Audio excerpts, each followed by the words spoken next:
मैंने ये कहा है कि विवाह किया है और संयम धारण नहीं कर रहे हो तो संतान को आने से रोकना नहीं चाहिए। कितना अंतर हो गया? पैदा करने में और रोकने में कितना अंतर हो गया? बहुत अंतर हो गया। पैदा नहीं करो, मुझे कोई आपत्ति नहीं। यदि पैदा करने का कोई कहूँ तो कोई मेरे से प्रश्न कर देगा कि महाराज आप लोगों ने क्यों नहीं किए, महावीर स्वामी ने क्यों नहीं किए। तो ऐसी बात नहीं, पैदा करने का तो सवाल ही नहीं है। लेकिन यदि तुमने विवाह किया है और संयम धारण नहीं कर रहे हो तो तुम पाप तो कर ही रहे हो और उसके फल को रोक रहे हो। पाप कर रहे हो और फल को रोक रहे हो। वासना करना पाप है, बच्चे का जन्म होना पाप नहीं है, ये पुण्य का फल है। अब्रह्म पाप है, लेकिन अब्रह्म के स्थान पर अब्रह्म करने से जो संतान की उत्पत्ति हुई, किसी आगम में संतान का जन्म पाप लिखा है क्या? कहीं नहीं लिखा। संतान का जन्म होना पाप नहीं है, पुण्य कर्म का उदय है। लेकिन अब्रह्म करना कौन से शास्त्र में पुण्य लिखा है? अब्रह्म करना, वासना करना, काम करना, ये सारे के सारे 5 पापों में है एक अब्रह्म। और जो अब्रह्म है, ये पाप तो तुम कर रहे हो और उस पाप के स्थान पर जब पुण्य का उदय आया तो तुमने पुण्य का दरवाजा रोक दिया। विनाशकालीन विपरीत बुद्धि, यानी पाप का रास्ता तो खुला रखा और जो पुण्य का रास्ता था वो रोक दिया। तो मैंने ये कहा है कि जैनियों को यदि वो संयम ले में अच्छा है, बाल ब्रह्मचारी बने अच्छा है, कोई बात, लेकिन तुम संयम नहीं ले रहे हो, तुम्हारी वासनाएं बढ़ती जा रही हैं। और प्रकृति ने कहा था कि यदि कोई पाप भी करेगा, प्रकृति का कितना बड़ा गॉड गिफ्ट है संतान, प्रकृति की कितनी बड़ी गॉड गिफ्ट है कि तुम पाप भी करोगे तो उस पाप में हम कमल खिलाएंगे, तुम्हें बेटा बिटिया देंगे, पुण्य देंगे जो तुम कर। और परिवार नियोजन वो कराएं जो पापी हो, शराबी हो, जुआरी हो, हिंसक हो, मांसाहारी हो, जो क्रूर हो, वे परिवार नियोजन कराएं, क्योंकि उनकी संतान होगी तो वो भी ऐसी ही होगी। लेकिन जैनी क्यों कराते हैं? जैनी के जब संतान आएगी तो वो नमोकार मंत्र पड़ेगी, शाकाहारी होगी, अहिंसक होगी। तो तुमने संतान को नहीं रोका है, एक मुनिराज को रोका है।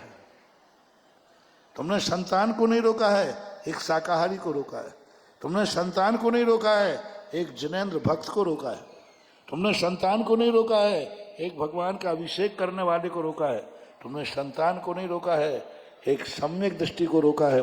तुमने संतान को नहीं रोका है, एक नमोकार मंत्र पढ़ने वाले को रोका है। यदि कन्या होती तो तुमने कन्या को नहीं रोका है।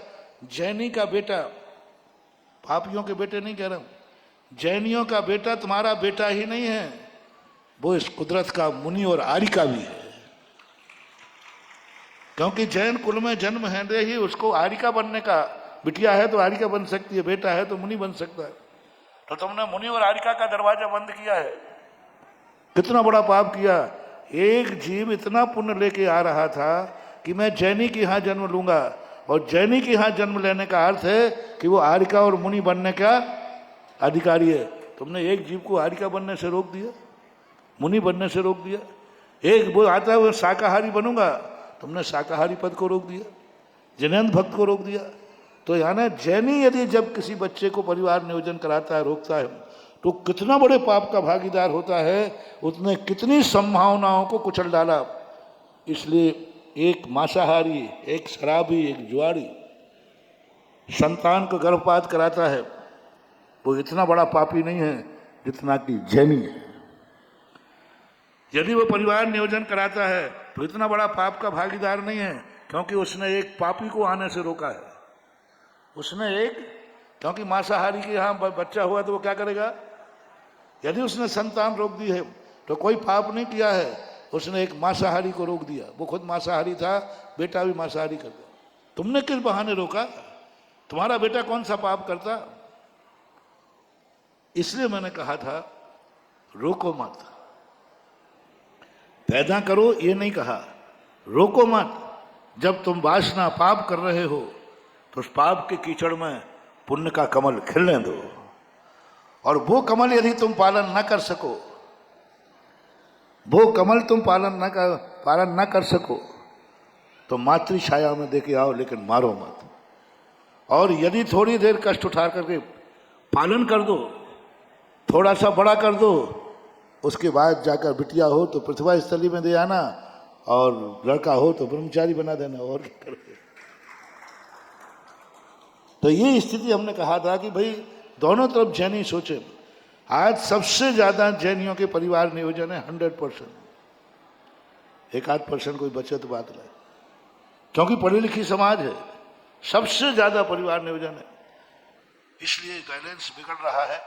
और आपने बहुत बड़ी बात की, कई बार ऐसे होते हैं कि आखिरी बच्चा और बच्चियां ही जिंदगी में काम आती हैं, और आपने अपना उदाहरण दिया। ऐसे सैकड़ों परिवार हैं, ऐसे ऐसे लोग हैं जिन्होंने कहा, याद आ गया तुम्हें कि ऐसा जिसको मारने की पूरी तैयारी कर ली थी, वही तीसरा बच्चा उनके यहाँ होने वाला था, मारने की तैयारी की, किसी कारण से प्रवचन से वो बचा। आज दोनों बच्चे इतने गलत मार्ग पे गए, इतने गलत मार्ग पे गए कि माँ बाप उनको बेटे कहने में भी तरस रहे हैं। माँ जो तीसरा बेटा है, जो माँ बाप की जिंदगी के अंतिम तक सेवा कर रहा है, जिसको मारने वाले थे वो गर्भपात कराने की पूरी तैयारी थी, लेकिन ऐसे ही प्रवचन सुना कि वो अपनी किस्मत लेके आया है, आने दो। आज वही उनका कुल दीपक बना हुआ है।